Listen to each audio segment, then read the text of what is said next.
तंत्रज्ञानाच्या युगामध्ये सोशल मीडियाच्या माध्यमातून सध्या सायबर गुन्हेगारी मोठ्या प्रमाणात वाढल्याने अनेक नागरिक याला बळी पडत असून आर्थिक नुकसान, मानसिक त्रासही त्यांना होतोय। त्यामुळे याबद्दल नागरिकांना जागरूक करण्याकरता आता पुणे पोलीस विभागातील सायबर पोलीस कर्मचाऱ्यांनी पुणे पुस्तक महोत्सवात प्रबोधनाचं काम सुरू केलंय।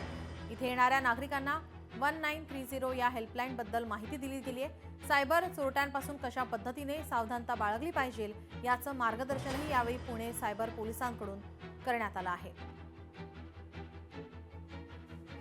आम्ही सायबर पोलीस स्टेशन कडून इथे आलेलो आहोत पुणे पुस्तक महोत्सवामध्ये आणि आमचं एकच इंटेन्शन आहे की सायबर फ्रॉड सध्या खूप जास्त प्रमाणामध्ये वाढत चाललेले आहेत आणि हे पुणे पोलिसांतर्फे सायबर पोलीस स्टेशन तर्फे हे एक पॉम्पलेट तयार करण्यात आलेलं आहे।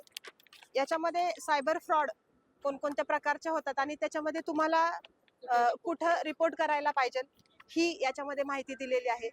तुमचे आर्थिक फ्रॉड झाले असतील तर 1930 तुम्ही कॉन्टॅक्ट करायला हवा।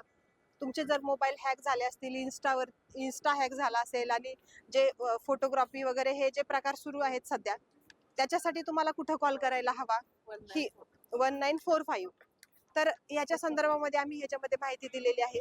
हे पॅम्पलेट दिलं आणि फोन हॅक झाला, त्याच्यानंतर चोरीला गेला, तुमचा फोन चोरीचा आहे का वगैरे झालं तर कुठे कॉल करावा, काय करावं याच्या संदर्भात माहिती दिली। इट इज व्हेरी इम्पॉर्टंट आणि मला वाटतं खूप चांगला उपक्रम आहे हा पोलिसांचा, कारण बऱ्याच वेळेला आपल्याला कळत नाही की हॅक झाला फोन किंवा काही आपल्या बरोबर सायबर फ्रॉड झाला तर काय करावं, त्या संदर्भात कुठे कॉल करावा आणि काय करावं हे अतिशय महत्त्वाचं त्यांनी सांगितलेलं आहे।